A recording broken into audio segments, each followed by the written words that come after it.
Hey, welcome back to the Bosshole Chronicles, everyone. I'm Sarah Best, your co-host. I'm joined today by my favorite friend and business partner, John Brower. Hey, John, how are you? I'm good, Sarah. How's it going today? It's going real good. We have a subject matter expert episode today.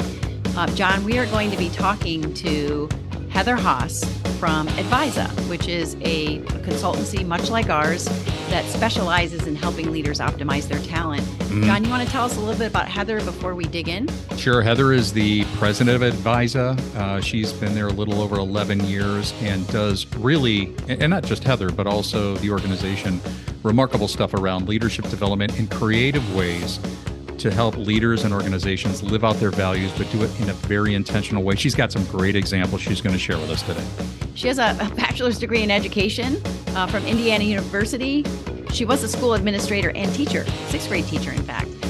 She earned her master's in educational leadership, but she made the leap into the business world and has definitely used those skills and that experience to design great strategies for helping business leaders. So should we dig in, John? Let's do it. Let's get to the program.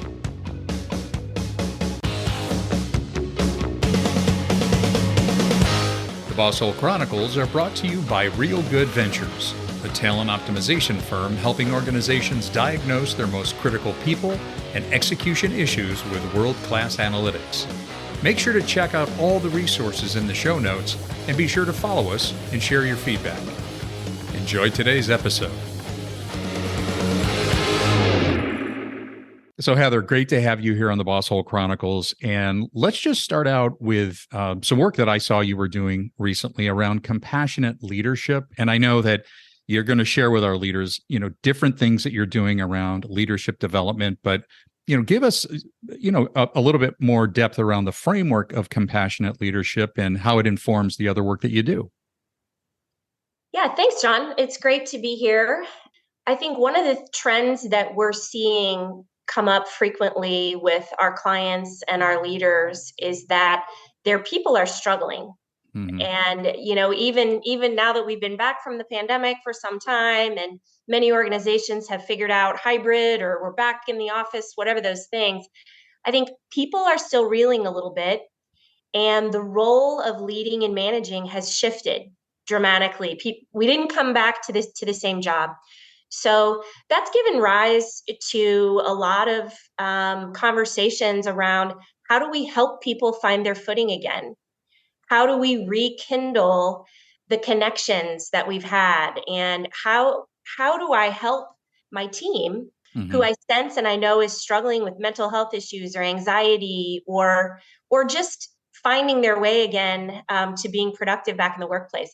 So that's kind of what's bubbled up to where we've been able to try to make it practical for leaders. The topic of compassion or emotional intelligence or empathy, I think for some leaders and managers is the touchy-feely stuff, and I don't know how to do that. So one of the ways that we've tried to make this more practical is to talk about the idea of connection. And that connection is the medium through which compassion or empathy or coaching or feedback is going to flow. Okay. So we break it down into 4 levels of connection. The first place that employees need to feel connected is to their job. So that's really about a leader helping ensure that employee understands where their strengths fit in the role. It's about job fit. And it's about, do I have the tools and materials, equipment to do my job at an excellent level? So it might sound like, what does that have to do with compassion? But that's actually a very caring thing to do for a manager to look out for that and make sure that level of connection is there. Once that's there, the connection between an individual employee and their direct supervisor is everything. I mean, you've read all the research about, some would say that relationship alone has more correlation to employee engagement than any other factor. So we spend a lot of time, helping leaders, very practically. You need to have one-on-ones. And in those one-on-ones, you need to take a moment to check in personally with people and not make it just about progress and problems. So teaching them how to build that human connection between manager and direct report. The third layer of connection is helping people connect with their peers on their team. And so very practically, that starts with goals and roles. Mm-hmm. Where does my work begin and end relative to Sarah's? And Mm-hmm. how do we process challenges as a team? And how do we together as a team focus on improvement? So when employees feel connected with that group of people and leaders spend some time team building and allowing some time in team meetings for some personal connecting, that really helps solder that. And then the fourth level of connection is helping people feel connected to the culture or the mission, vision, values of the organization. Right. And we know that younger generation workers, they want more than a job. They want their personal values to be aligned with the values of the organization, and they want to be doing meaningful work. So we help leaders bridge that gap Mm-hmm. and really make sure that mission, vision, values are alive and well, and that we're talking to people specifically and helping them plug into that. Heather, let me ask you, is there something significant to that sequencing? Do they happen all in tandem? Or, I mean, for example, mission, vision, values, absolutely critical, but a lot of times that's where people start. Yep. And that can, I mean, we oftentimes say culture is a result, it's not a remedy. So when you think about the job, the manager connection, team connection, and then connection and mission, vision, values, is that intentional, or can it get mixed up or happen in a different order? I think it can totally happen in a different order, and I'll give you an example. Mm-hmm. We worked with a client. We had done some very specific work to help them codify their core values and break those down into behavioral terms, because they recognized that our values are the pillars of our intentional culture. Mm-hmm. And we know the type of culture we need to achieve these business goals. Once they had those really clearly specified, we actually help them use those in recruiting. So back to what I just said about, younger generation workers, they want to work somewhere where they feel missionally connected and the values are aligned. So to your question about, does it have to be job fit first? And then no, and in this case, they went on the offense with, this is who we are. This is our corporate character. These are our core values. And we're looking to hire talent. If this speaks to you, and if this aligns with who you are and what's important to you, we should talk. Mm-hmm. And so, then in the interview, it was unpacking all that. And so that's an example of leading with connection to the organization and to the culture. Right. Then once you get people in, now you have to deliver on the promise of all the other things. I'm going to connect you to your team. Right. You're going to get support from your manager. And we're going to make sure that we're hiring you into a role where you get to use your strengths. Yeah. I can't help but think about the current job market and the challenges we've had. What if leaders, it's kind of an off the wall question, Heather, what if leaders are only able to secure people when they're unsure about that values, that connection to the values, that, do you know what I'm saying? Like, what do we do if we just get who we get? We're desperate for bodies. Some of our organizations still are, even though on the other side of that spectrum, organizations are laying off thousands of people, but there's still that rub. Any thoughts about the four levels there? That's where I think you start with the job connection. We've got to have humans in the seats to drive the bus where we're trying to go. We've got to have people in the roles to do the work. So let's start there. Let's make sure people have the tools and materials. Let's use tools like predictive index and behavioral assessments and job assessments to really make sure job fit is there. Amen. Then you can build on it. Then you can say, okay, these people might not live and breathe our core values. They might not even care, honestly.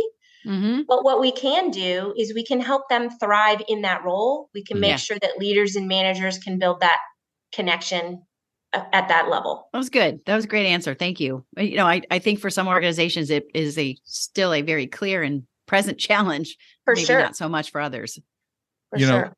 If I may, I just want to circle back to the second one of your levels of connection, manager and direct report. And what we talk about too is sometimes nobody is born to be a boss hole. And what happens is sometimes the structure or just the logistics of a manager's team makes those one-on-one meaningful connections very difficult. I mean, if you have 4 or 5 direct reports, that's more manageable. You should be investing that time in working with connecting with your direct reports. But we have managers that are overseeing 15 or 20 people. There's no way that can happen with anything meaningful or substantive. So sometimes the organizations inadvertently kind of shove managers into the Bosshole Zone, and they show up that way because they just don't have the time to really develop their people. I just think that's such a great takeaway for our listeners. Well, it absolutely is. And it's a great example of, the reality that we have to create the conditions within the organization for the connection to thrive. Yeah. You're right, John. There are a lot of companies still that have a disconnect. They say one thing: we want our employees and our managers to be having one-on-ones and engaging in coaching, and that's the kind of company we want to be, coaching and development focused. That's great.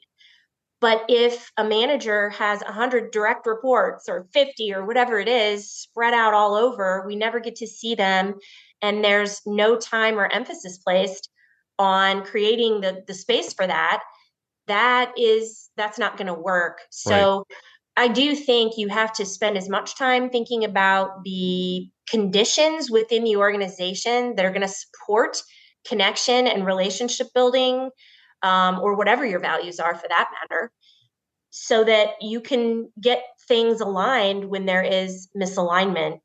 But one practical example that I would give to your point about managers who have that many people is sometimes what we've put together for our clients is, how do you do some group coaching? Right? So bring 3 or 4 of your direct reports together once a month and structure that in a way that there is some sharing and caring at the beginning. Hey, share something you've learned recently, or everybody real quick before we dive into the progress updates, tell me what vacation you're looking forward to. It's whatever the thing, but connection before content. Then get into whatever it is you need to get into. So it takes, maybe instead of 50 one-on-ones that you have to try to fit in a month, you're taking that down to 15. Right. And it's more manageable, and you're killing 2 birds with one stone. Those 3 or 4 people are building connections with each other, and you are getting more invested and more involved relationally with each of them. That is I think that's example. a fantastic key takeaway for our listeners, Heather. I love that one. The other thing we can't step around, that's a side benefit of doing that, is the opportunity for individuals to learn when others are sharing their experience. So when a manager is helping a direct report deal with an issue, everybody listening can take away from that, can see themselves in that situation. So there's truly an added bonus to expanding people's experience by way of dealing with everybody in the group. So that's a good one. 100%. There is a little bit of skill building that we work on with leaders who are going to try to do the one-on-one in more of a group format. Yes. In the sense that when you're processing an issue, you've got to be sensitive to, if Sarah brings an issue, I can't attack Sarah, or I can't. So the skill that we teach in those more group settings is to use what we call "how might we" questions. So somebody brings forward, hey, this is a challenge that I'm having, this is happening, I'm super frustrated. When the leader listens and kind of empathizes, like, okay, wow, Sarah, it sounds like that's really a hard thing right now. I get it. We are not, we don't have the resources that we need at this moment. We're working on it. I hear you. So everyone, how might we make this situation a little better in the short term, knowing that the long-term fix is out there? And the subtle thing that does is, instead of it being Sarah's problem, now it's the leader kind of locking arms with Sarah and saying, hey, how can we together problem solve this? And it's, to your point earlier, John, about compassion. That's a very compassionate way to enter into from the commiserating or empathizing. How do we move then into, okay, we got to fix this. Right. This is the problem. We need to get it. But the how might we is a bridge to get there that that person feels heard and they feel cared about in the process, and they don't feel alone. They feel like, oh, we're in this together.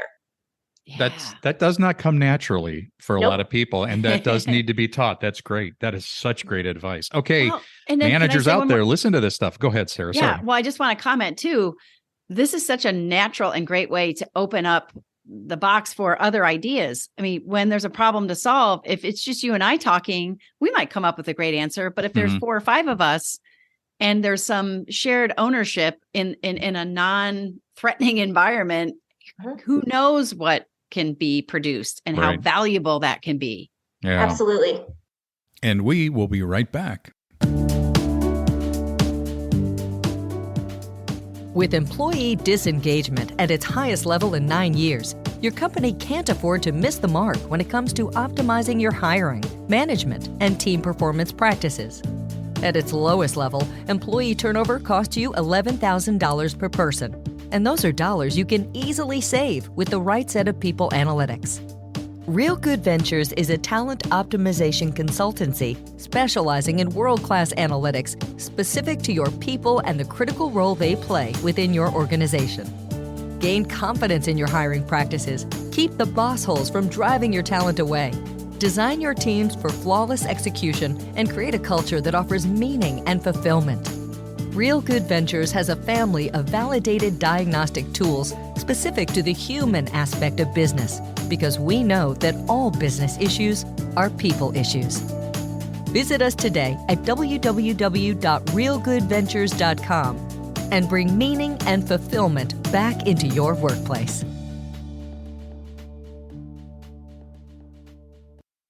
Okay, let's get back to the program.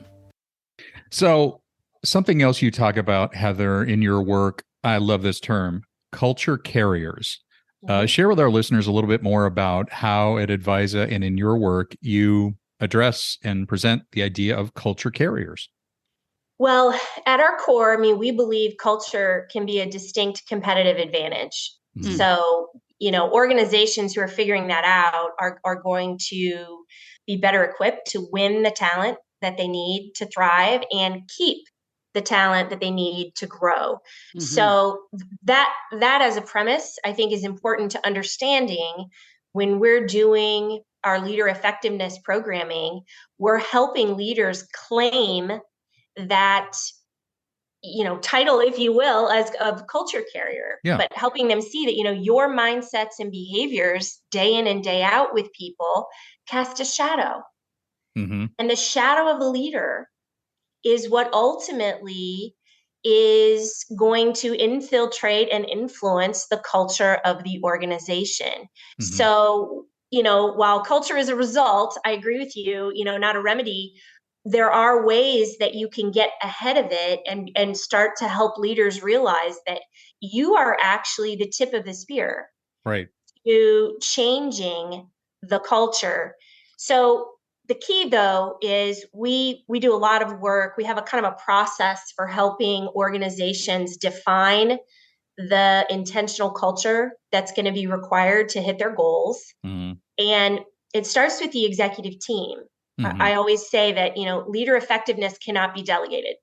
The executive team of the organization has to relentlessly pursue leadership effectiveness. And part of that means we have to get aligned and clear on our core values and how those form the pillars of our intentional culture.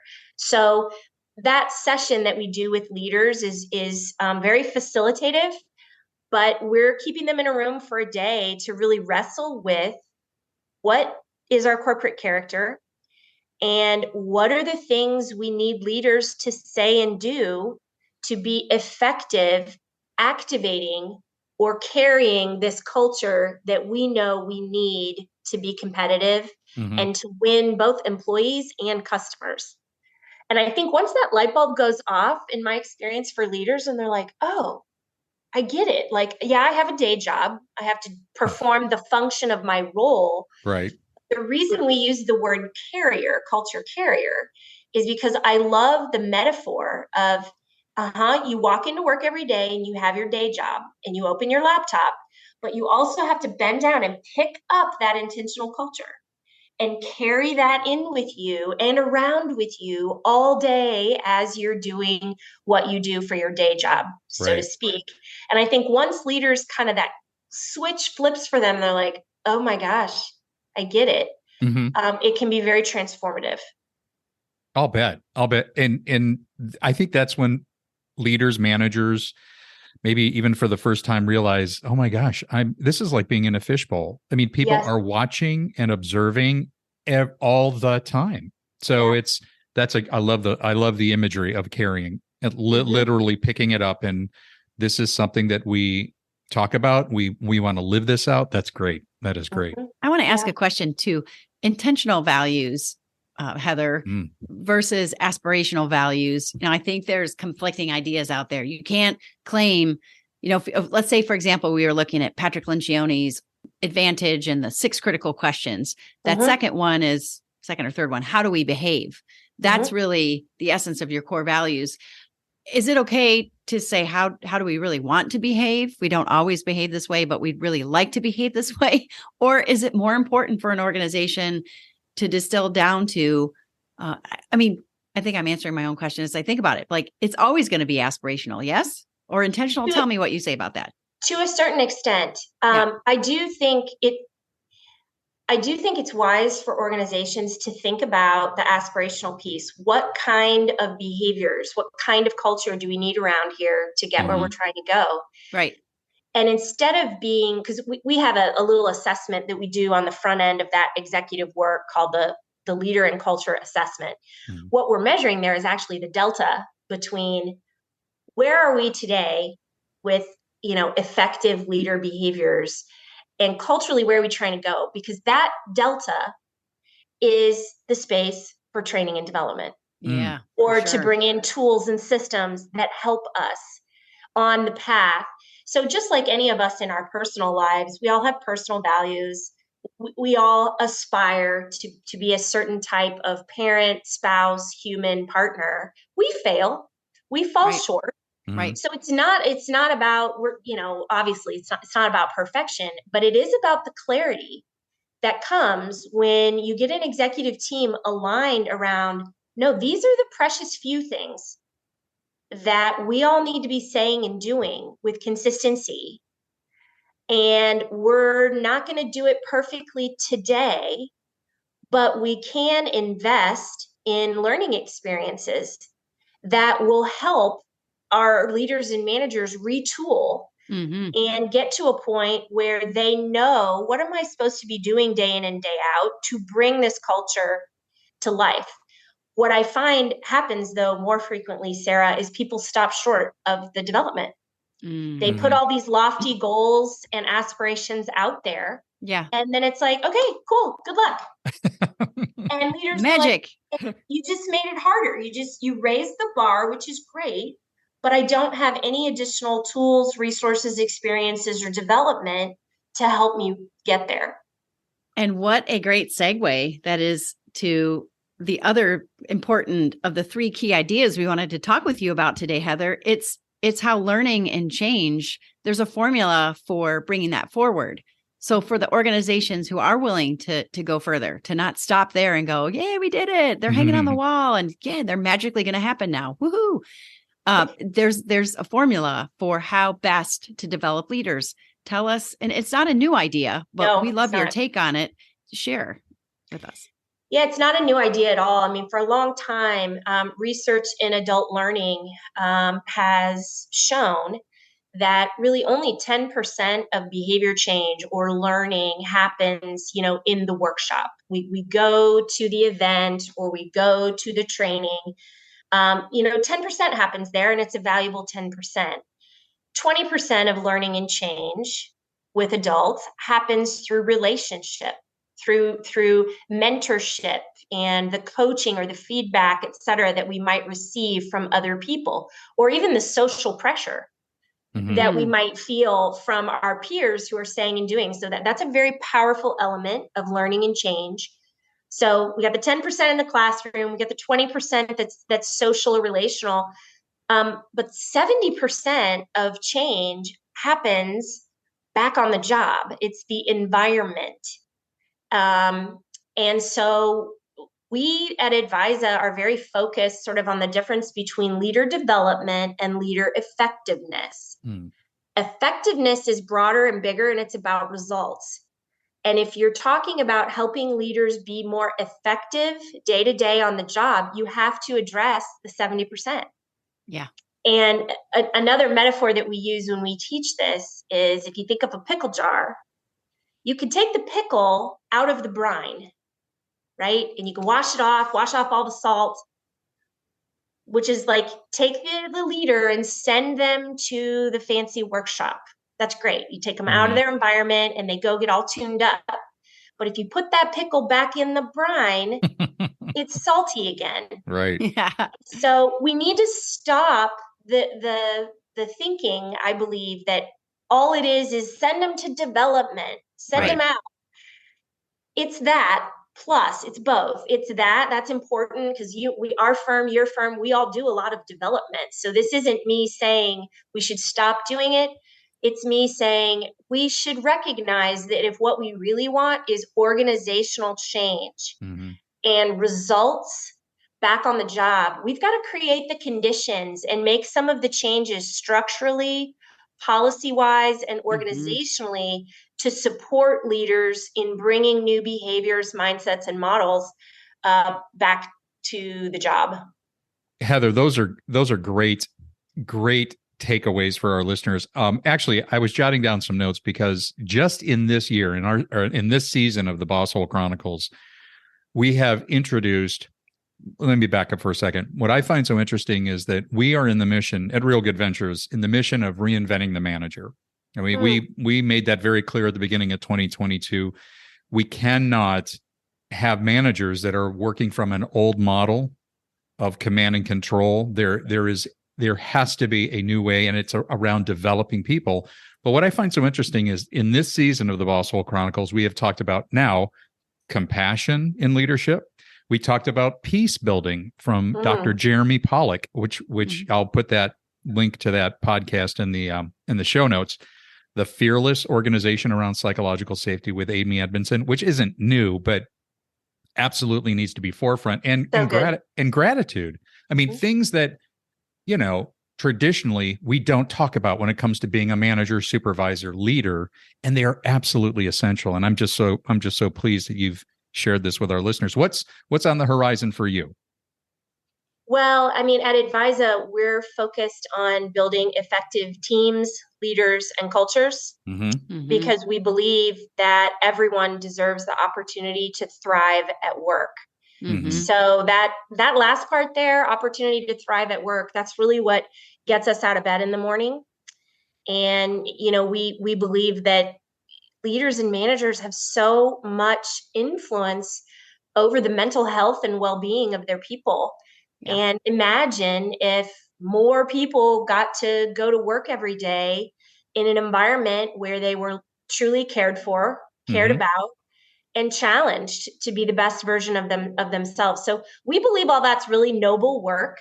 So what's next for us really is to continue growing that part of our business, the part that is focused on finding what I call people first leaders, executives, who recognize that our people and our culture can be a competitive advantage. Yes. And our culture can either be magnetic, attracting and keeping the right people that we need to grow and prosper, or it's going to repel. People are not going to stick and we're going to lose. So we're looking for more of those executives who are ready to take a very strategic and intentional approach to developing culture.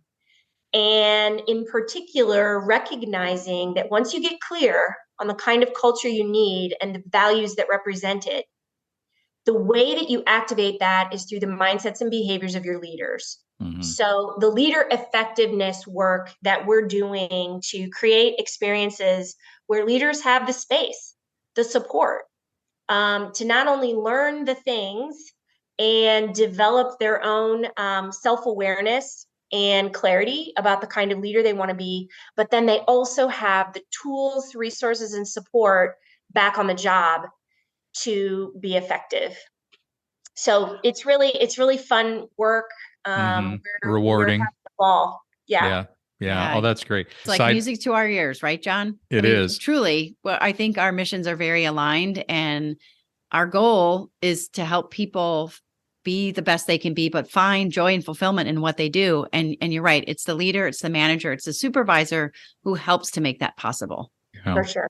Well, listen, Heather, thanks again. This has been awesome. Keep up the great work. We just really enjoy our association with you. And I know our listeners will have benefited from your what you've shared today. So that's great. Well, I really appreciate that you reached out to me. It's very kind of you to acknowledge or be aware of what we're doing. And certainly I have great respect for what you all are doing too. I mean, we're in the same sandbox, trying to fight the good fight. So my best. You know what?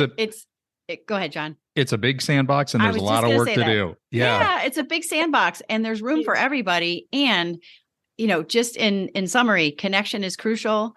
Leaders are culture carriers, and you can't just send people away to a classroom. You've got to help them foster relationships. And you also have to create experiences and environment on the job where the pickle juice is changed. There we go. That's right. There you go. That could be another title right there. And now, Heather, you are part of the Bosshole Transformation Nation. I love it. Yeah. You guys created such an amazing thing with this. I'm cheering for you. And thanks again for the opportunity. It was fun. You're a bright light, Heather. Keep up the great work. Thank you. Take care. Yep. See you next time on the Bosshole Chronicles. We'd like to thank our guests today on the Bosshole Chronicles. And if you have a Bosshole Chronicles story of your own, please email us at mystory@thebossholechronicles.com. Once again, mystory@thebossholechronicles.com. We'll see you again soon.